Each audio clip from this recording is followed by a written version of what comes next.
Good morning and welcome to another Seize the Day. Today is Thursday, June 29th, and it looks like the sun's going to come out for a little bit today. Maybe a little bit rain later on this afternoon, but for today it looks pretty good. So grateful to be outside and inviting you in to a morning Bible study. We have been in a passage that's found in Matthew chapter 25. It's a passage that speaks of the separating of the sheep from the goats, and we have seen that the opening the opening scene in Matthew 25 is reminiscent of of a of a number of Old Testament passages. One of which we saw was in Daniel chapter 7, where the Ancient of Days is sitting on a throne, and the depiction is that of God our Father. And the books are opened, the angels are present, and suddenly a door is open, and Jesus, the Messiah, the one who is called the Son of Man, comes and he sits beside the Father, and he's given authority to rule. He is seen as sovereign over all of the Father's creation. And part of this whole scene then is conjured up in the opening verses here, right, in the book of Matthew, chapter 25, where it says, "When the Son of Man comes, we shall see him, coming on the clouds of glory." And and then it says, "And the angels, all the angels with him, and he will sit on his throne in heavenly glory." And that was a beautiful scene that was depicted for us in Daniel chapter 7, where this end of days judgment is about to unfold, and we see that being depicted in the book of Daniel. So Jesus is just picking up from what the prophets had said in the past. Then we took another opportunity and we looked at a passage in Joel chapter 3 that spoke about all the nations coming together and being a part of this. And again, going back to Matthew 25, it says here that all the nations will be gathered before him. And we saw that this gathering of all the nations in a time when the Lord is going to come and and begin to judge the world, making things right, bringing him back again into what it was always intended to be, this union between him and creation. All of this now we see being taking place here in the book of Joel in chapter 3. Well, then there's this other really great passage that I want to show you today. But before I do, I want to go back again to this passage here in Matthew 25, and I just want to read it to you again. And these opening verses, it says, "When the Son of Man comes in his glory, and all the angels with him, he will sit on his throne in heavenly glory." That's the scene depicted in the book of Daniel, chapter 7. Verse 32 says, "All the nations will be gathered before him." And here again, big scene that you see in the book of Joel. All of these Old Testament books happening during either before the period of the exile, during the period of the exile, back in Israel's history, back in days around 600 BC. And then we find in Matthew 25, looking at verse 32, it says, "All the nations will be gathered before him, and he will separate the people one from another, as a shepherd separates the sheep from the goats. And he will put the sheep on his right and the goats on his left." And that whole scene now is seeing that the peoples of this earth are going to gather together, or be gathered together from every nation, every tribe, every tongue, and they're going to stand before God, and there is going to be this judgment. that is being enacted. And the judgment has everything to do with this statement that you find in Matthew 25, verse 35. He says, "For I was hungry, you gave me something to eat. I was thirsty, you gave me something to drink. I was a stranger, you invited me in. I needed clothes, and you clothed me. I was sick, and you looked after me. I was in prison, and you came to visit me." See, the Son of Man is coming as a king into his kingdom, gathering all of the nations together. And so the judgment now is being seen that the sheep evidently saw Jesus hungry, thirsty, a stranger, needing clothes, sick, in prison, and they came to visit him. They attended to him. So they saw this need and they acted upon it.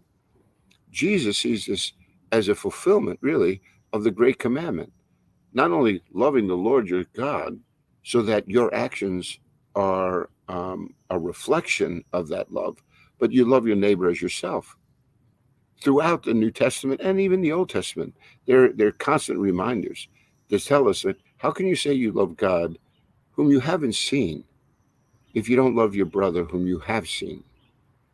And I realize that sometimes it's kind of hard to love your neighbor, isn't it? Sometimes they make it difficult. Their actions, their preoccupations, so many ways. It's just we'd rather have nothing to do with them. But deep down inside, your love for God is moving us in an entirely different direction. It is calling us to represent Jesus well in this world, and that's what you find here taking place in Matthew chapter 25. So, what I want to share with you today is another passage that's found here in the book of Ezekiel, and and Ezekiel chapter 34 is a great passage. Ezekiel chapter 34. As we look at this, I'm going to put it up on the screen for you. This is another one of those passages now that speaks of one of the major uh, scenes that are just produced for us here in Matthew chapter 25. Because in Ezekiel 34, this is what you read, right? It talks about the separating of the sheep from the goats. It speaks about this day of judgment that Jesus is referring to in Matthew 25. So let me just regroup here to make sure that I'm not losing anybody. Matthew 25 is this final scene that Jesus is sharing with us of the day that he's coming back in his glory. So right now, where do we find Jesus? A few days before he's going to be crucified. But he's going to rise from the dead the third day, just as he promised. And in that resurrection of the dead, he will ascend to be with the Father and share the glory that he had with the Father before the world began. So Jesus once again is going to be reunited with his Father, but after he takes on this role of Redeemer, right? The one who is going to give his life a ransom for the sins of men.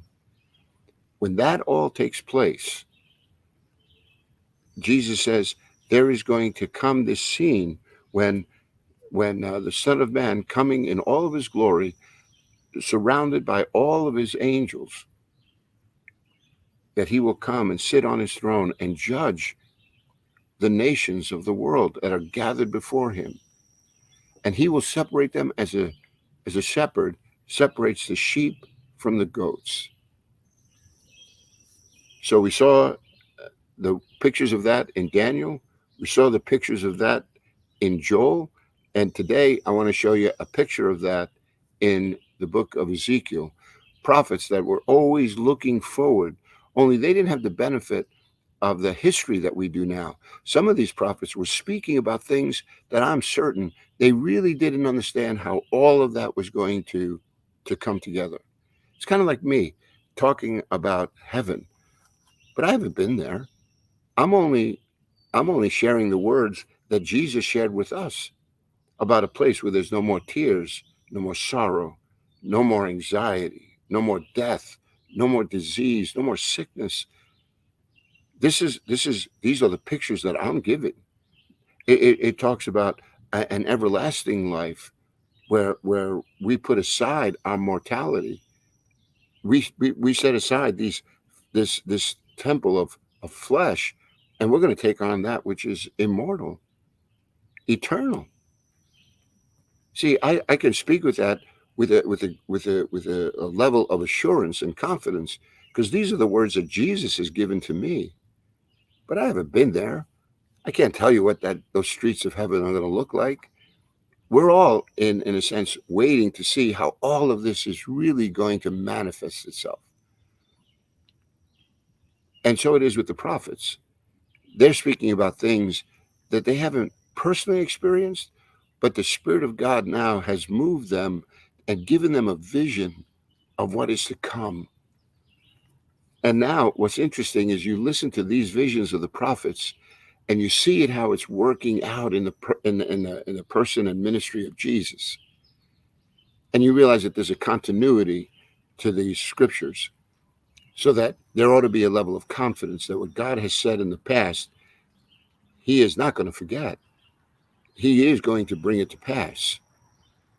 And even Jesus, right, when he was talking about this coming day, he says, listen, though it tarry, you have to wait for it. You have to be prepared. And what did he say? He says, because it will happen just like it did in the days of Noah. And what happened in the days of Noah? Well, it's all about the flood, right? And so Jesus can speak with certainty that Noah happened, that all of that we read about in the book of Genesis took place. And so with that same assurance, you and I can speak of what is coming into the future, because God is saying he is faithful to his word, and he is the same God yesterday, today, and forever.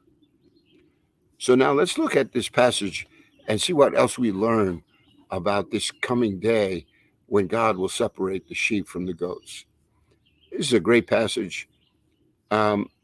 Here, it says, the word of the Lord came to me, Son of man, prophesy against the shepherds of Israel. Prophesy and say to them, this is what the sovereign Lord says. Woe to the shepherds of Israel who only take care of themselves. Should not the shepherds take care of the flock? You eat the curds, clothe yourselves with the wool, and slaughter the choice animals, but you do not take care of the flock. You have not strengthened the weak, or healed the sick, or bound up the injured. You have not brought back the strays, or searched for the lost. You have ruled them harshly and brutally. So they were scattered because there were no shepherd. And when they were scattered, they became food for all the wild animals.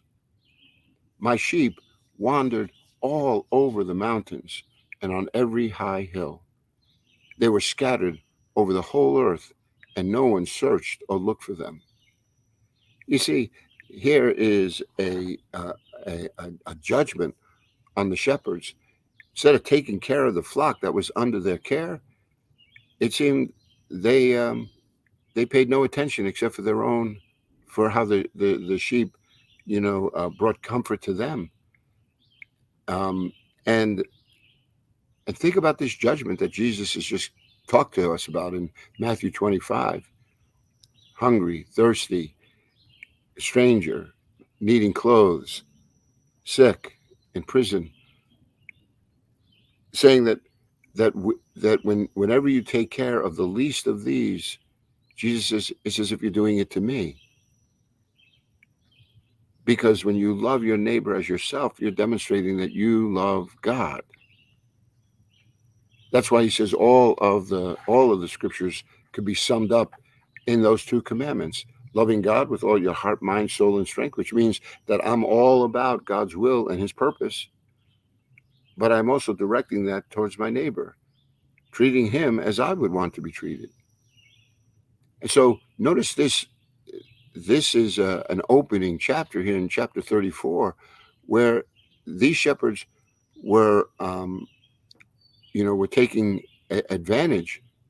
It demonstrates their failure in fulfilling those responsibilities to the sheep. And these shepherds, they were responsible for not only the safety of the sheep, but for their spiritual direction. That's why when he says, look, I put my sheep under your care. And what did they do? Instead of taking care of them, it was just the opposite. They brought great harm on them. They exposed them to real harm. And this is exactly what happens in Israel's history, isn't it? Um, Eventually, they are led so astray that they are engaging in activity that has has really led to their exile and judgment. But let's continue here. Verse 7. It says, therefore, you shepherds, I want you to hear the word of the Lord. As surely as I live, declares the sovereign Lord, because my flock lacks a shepherd, and so has been plundered and has become food for all the wild animals. Because my shepherds did not search for my flock, but cared for themselves rather than for my flock. Therefore, O shepherds, hear the word of the Lord. This is what the sovereign Lord says. I am against the shepherds and will hold them accountable for my flock. I will remove them from tending the flock so that the shepherds can no longer feed themselves. I will rescue my flock from their mouths, and it will no longer be food for them. See, they were devouring the flock. It was all about, he says, it was all about taking care of them first. God says, I'm going to remove that responsibility from you. I'm going to judge you. And what does he say here? Because you cared for yourselves more than for my flock. And you didn't um, you didn't look after them. You didn't watch over them. You didn't protect them. So what is God saying now? Notice here, it's not just a judgment against the shepherds, but what he says is, who's going to exercise this judgment? He says, I am. I am going to remove them. I am against the shepherds. I am going to rescue my flock from their mouths, and it will no longer be food for them. Well, friends, how's that going to happen? How is God planning to do this? What is Ezekiel's vision now of what God says is going to happen? And so here, Ezekiel is contrasting the exploitation of the corrupt shepherds with the diligent care that he himself is going to exercise on behalf of his flock. So look at verse 11. And if you look through 11 through 16, I want you to notice a shift now in what is taking place. He says, for this is what the sovereign Lord says. I myself will search for my sheep and look after them. Boy, doesn't that sound a little bit like David's Psalm 23? You know, or how about Jesus in John chapter 10 when he says, I am the good shepherd and I lay down my life for my sheep? Or all those stories about making sure that he went after that lost sheep while he was caring for the 99. Yeah, see, now you begin to realize that these passages in this Old Testament are just a preview of what is yet to come. But let's pick it up again in Ezekiel 34 and verse 12. He says, as a shepherd looks after his scattered flock when he is with them, so I will look after my sheep. I will rescue them from all the places where they were scattered on a day of clouds and darkness. Notice, I will rescue. Notice this, I will bring them out of the nations, gather them from the countries, and I will bring them into their own land. So Ezekiel, living in the beginning of this great exile, this is also taking place in his time. The Babylonians have come. They have begun to gain more and more of their land. It's only a matter of a couple of years now before Jerusalem will be destroyed and that first temple is going to be destroyed. And so here is a scene mimicking much of what's happening now in Israel's day during Jesus's life, when the Romans are going to come now, and they will overcome that city, and they're going to burn down the renewed temple. Only this time it will never be rebuilt again. No need for that. No need for sacrifices. No need for all these ceremonies, because now we have Jesus resurrected, the one who came to redeem us, forgive us from all of our sin. So notice, let's go back to Ezekiel and 34. Pick it up again in verse 13. He says, I will bring them out of the nations, gather them from the countries. I will bring them into their own land. Again, I will pasture them on the mountains of Israel, in the ravines and in all the settlements in the land. I will tend them in a good pasture, and the mountain heights of Israel will be their grazing land. There they will lie down in good grazing land. There they will feed in a rich pasture on the mountains of Israel. I myself will tend my sheep and have them lie down, declares the sovereign Lord. I will search for the lost and bring back the strays. I will bind up the injured, strengthen the weak, but the sleek and the strong I will destroy. I will shepherd the flock with justice. Wow. Here is a picture of God as shepherd, caring for his people, bringing them into a land, causing them, like it says in Psalm 23, to lie down in green pasture, right?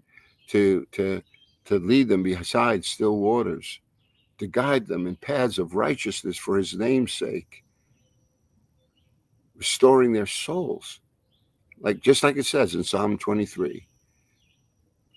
When does this take place? All of this is not going to be fulfilled when after the occupation of Babylon happens. Persia is going to come, and Persia is going to allow them to go back into the land, but it's not going to be this land flowing with milk and honey. They're going to find the land destroyed by Babylon that had been desolate now for over 70 years. It's going to be a time of rebuilding and work.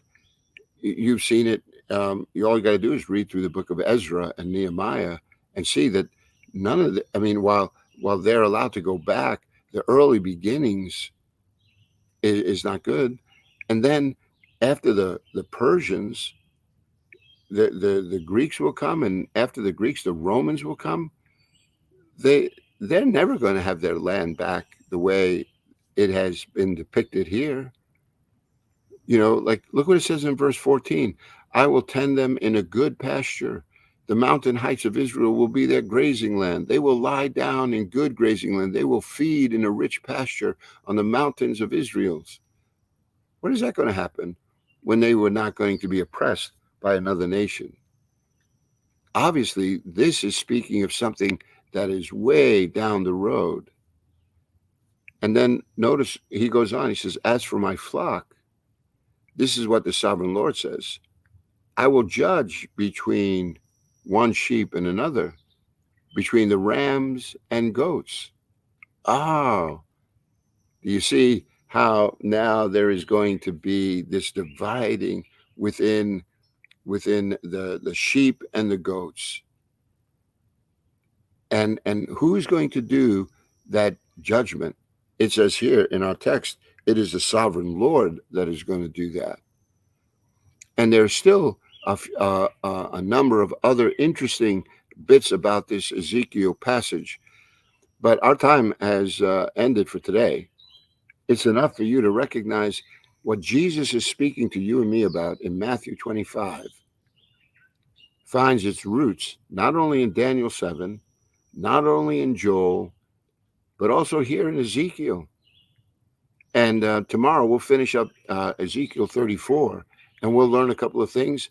And next week we're going to take a little bit closer look at this shepherding that God provides us. It's an interesting thing as we begin to look through this passage here in Ezekiel and in John chapter 10. And so when you look at this passage, I hope you recognize that God has consistently been giving this message of redemption. He's consistently been giving a rallying call to Israel to make sure that their hearts and minds are fixed on him. Throughout the generations, God has always provided a word of hope and inspiration, always letting his people know what is yet to come.